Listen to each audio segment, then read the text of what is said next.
নমস্কার বন্ধুরা, হাতাখুন্তি চ্যানেলে সবাইকে স্বাগত। আজ আমি আপনাদের বানিয়ে দেখাবো কাতলা মাছ দিয়ে ভাপা রেসিপি। 10 মিনিটে রান্না করতে ইচ্ছা না থাকলে বা তাড়া থাকলে আপনারা এইভাবে রুই বা কাতলা মাছের ভাপা রেসিপি বানিয়ে নিতে পারেন। আসুন তাহলে রেসিপিটা শুরু করি।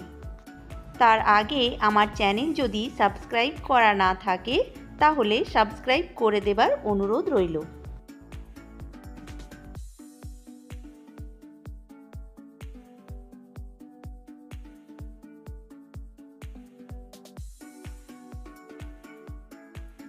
এই কাতলা মাছের ভাপা রেসিপি বানাবার জন্য আমি এখানে 4 পিস কাতলা মাছ নিয়েছি, যেটাকে আমি খুব ভালোভাবে ধুয়ে পরিষ্কার করে নিয়েছি।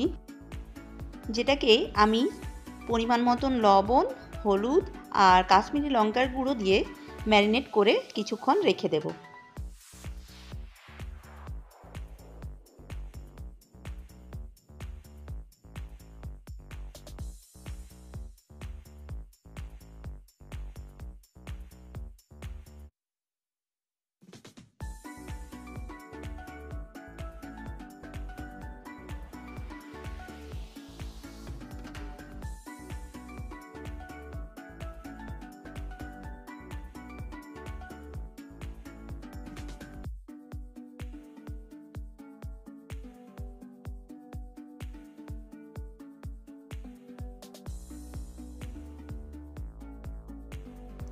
এদিকে দুটো টমেটো নিয়েছি, যেটাকে ছোট ছোট টুকরো টুকরো করে কেটে নেব।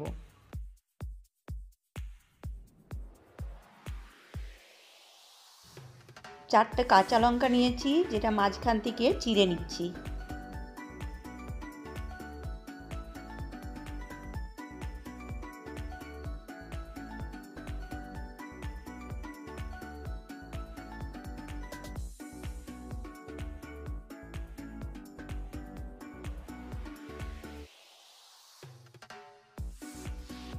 আর সামান্য কিছু ধনে পাতা, ওটাকেও টুকরো করে কেটে নিচ্ছি।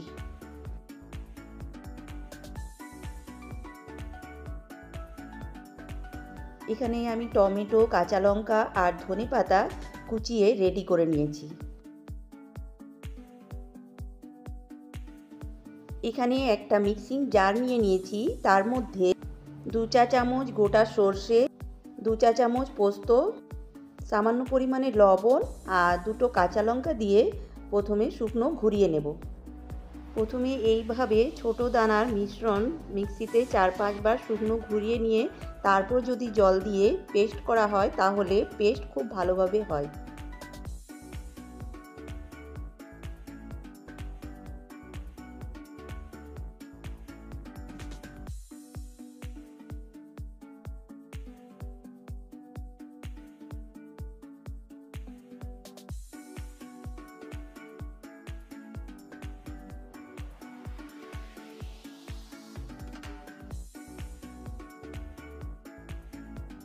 দেখুন বন্ধুরা, আমি এখানে সর্ষেটা পেস্ট করে নিয়েছি আর কতটা সুন্দর পেস্ট হয়েছে দেখতেই পাচ্ছেন। এখানে আমি একটা স্টিলের টিফিন বক্স নিয়েছি। আপনাদের কাছে যদি স্টিলের টিফিন বক্স না থাকে তাহলে আপনারা যে কোনো হিটপ্রুফ পাত্র নিতে পারেন, যেটার মুখটা কিন্তু ভালোভাবে আটকানো যায়। টিফিন বক্সের মধ্যে আমি সবথেকে প্রথমে কুচনো টমেটোগুলো দিয়ে দেব আর টমেটোগুলোকে হাত দিয়ে সামান্য চটকে নেব। টমেটোগুলোকে হাত দিয়ে চটকে নিলে মশলার সঙ্গে খুব ভালোভাবে মিশে যাবে।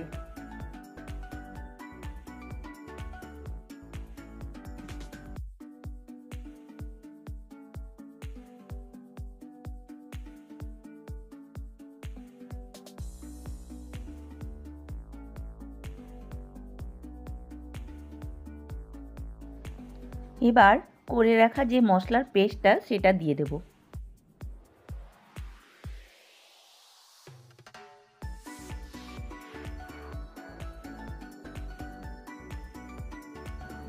দিয়ে দিচ্ছি মিক্সি ধোয়া জল,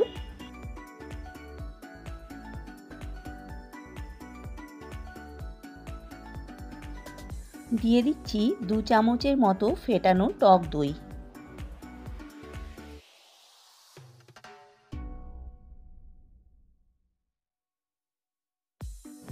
এবার দিয়ে দিচ্ছি এর মধ্যে স্বাদ মতন লবণ। খেয়াল রাখতে হবে আমি আগেও লবণ দিয়েছি। মাছ যখন আমি ম্যারিনেট করেছিলাম তখনও কিন্তু মাছের মধ্যে আমার লবণ দেওয়া ছিল।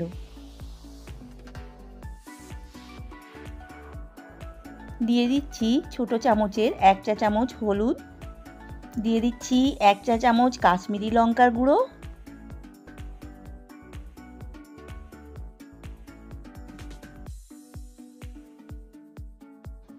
আর ওপর থেকে দিয়ে দিচ্ছি সামান্য পরিমাণে সর্ষের তেল। এবার সমস্ত কিছুকে মশলার সঙ্গে একটা চামচ দিয়ে ভালোভাবে মিশিয়ে নিচ্ছি।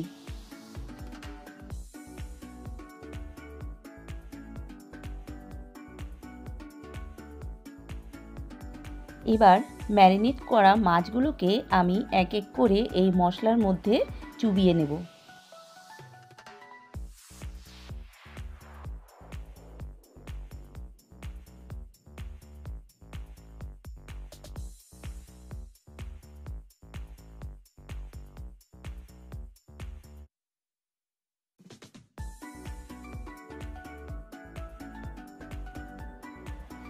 এবার 10 মিনিটের মতো রেস্টে রেখে দেব। 10 মিনিট পর আরও একবার মাছগুলোকে উল্টে পাল্টে মশলার সঙ্গে মিশিয়ে নেব।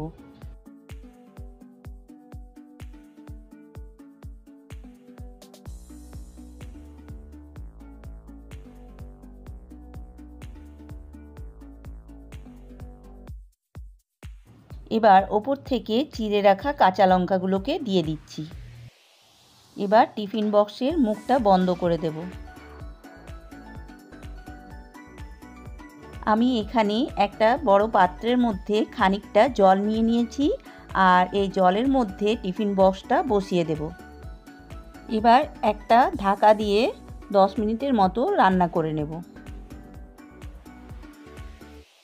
10 মিনিট পর গ্যাসের ফ্লেম অফ করে টিফিন কৌটোটা যখন ঠান্ডা হবে তখন ঢাকনাটা আমি খুলেছিলাম। এবার একটা পাত্রের মধ্যে সার্ভ করে নিয়েছি আর ওপর থেকে ধনেপাতা কুচি ছড়িয়ে দিয়েছি। আপনারা আজকের এই রেসিপিটা গরম গরম ভাতের সঙ্গে পরিবেশন করবেন, খেতে কিন্তু অসাধারণ লাগবে। তো বন্ধুরা, আজকের এই রেসিপিটা যদি আপনাদের কোনো অংশে ভালো লেগে থাকে তাহলে একটা লাইক ও কমেন্ট করে জানাবেন কেমন হয়েছে। ধৈর্য ধরে পুরো ভিডিওটা দেখার জন্য অনেক অনেক ধন্যবাদ।